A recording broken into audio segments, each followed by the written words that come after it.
अस्सलाम वालेकुम दोस्तों। दुनिया में जब तक पठानों की तारीख लिखी और पढ़ी जाएगी तब तक मलाला का नाम उनकी तारीख से नहीं रहेगा। एक मलाला जो कि अफ़गानिस्तान में अंग्रेज़ों के खिलाफ जंग में एक अफसानवी हीरो किरदार के तौर पर आज भी उनका जिक्र उनकी लोक दास्तानों में मिलता है, और दूसरी पाकिस्तान के सूबा खैबर पख्तूनख्वा में पैदा होने वाली मलाला।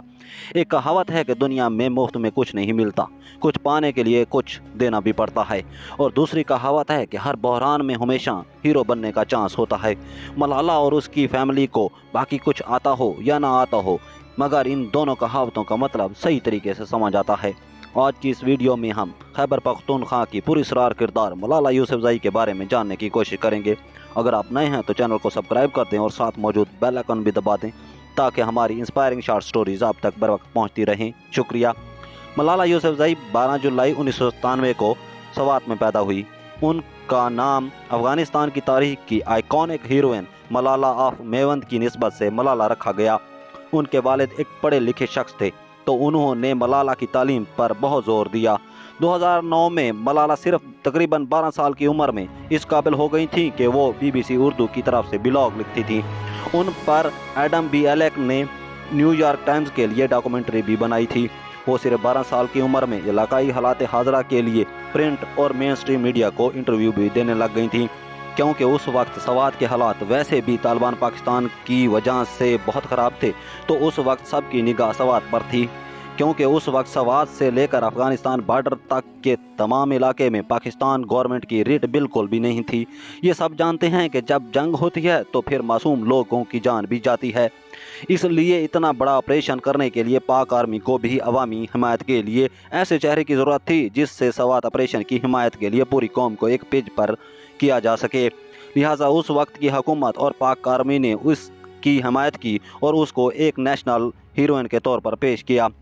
9 अक्टूबर 2012 को उनकी बस पर मुबैना तौर पर तालिबान की तरफ से हमला हुआ, जिसमें मलाला यूसुफजई के साथ 2 और लड़कियों को गोली लगी।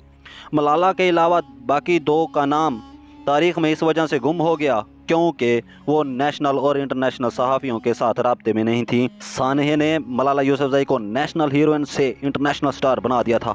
वो क्वीन एलिज़ाबेथ से मिली, उनको नोबेल पीस अवार्ड मिला।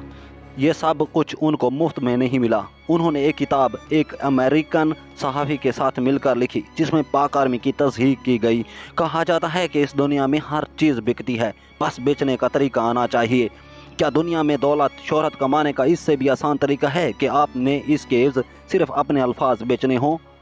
वो प्रोजेक्ट जिसने ऑपरेशन राह रास्त की हिमायत में बहुत अहम किरदार अदा किया था, वो प्रोजेक्ट ऑपरेशन राह रास्त के बाद इंटरनेशनल प्रोजेक्ट बन गया।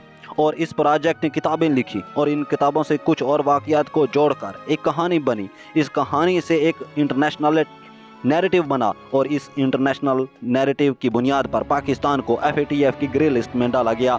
और इस ग्रे लिस्ट से निकलने के लिए पाकिस्तान की पिछली 2 हुकूमतों ने दिन रात पूरी दुनिया की मिन्नतें की, अपने कानून में तब्दीली की, यहाँ तक कि इस्लामियात की किताब से जिहाद लफ्ज़ को हटाना पड़ा। ये थी प्रोजेक्ट मलाला की कहानी और इसके पाकिस्तान पर असरात। आखिर में बस इतना ही, कुछ लोग अपनी आसाइश कुर्बान करके अपनी कौम और वतन के लिए बाइस इज़्ज़त बनते हैं, और कुछ लोग अपनी कौम और वतन की इज़्ज़त को बेचकर अपनी आसाइश हासिल करते हैं।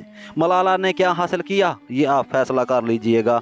दुआ है अल्लाह ताला हम सबको हिदायत वाली कामयाब ज़िंदगी अता फरमाए। आमीन सुम्मा आमीन।